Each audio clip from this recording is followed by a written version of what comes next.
Guys, sekarang Umar dekat studio Safi Sali. Korang tengoklah. Umar betul-betul kat studio Safi Sali. Lepas tu yang paling gempak, korang tengok ni. Bukan piala-piala ni. Bukan. Semua ni bukan. Nampak kan? Yang ni lah. Sebab ada tanda tangan Messi. Ni baju Messi betul guys. Dah dekat 10,000 yang harganya. Lebih 10,000 lah.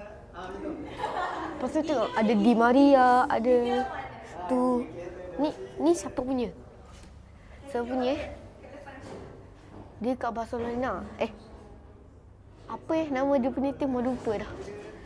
Yang ni banyak lah tanda tangan player-player luar negara. Yang ni lah. Paling gempak.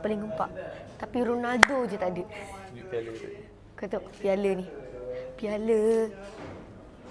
Piala apa nama dia? Safi Sali dapat. Yang ni paling gempak. Dia dapat emas punya terus. Guys. Kau tengoklah. Ini dia menang. Dia menang sempurna. Malaysia punya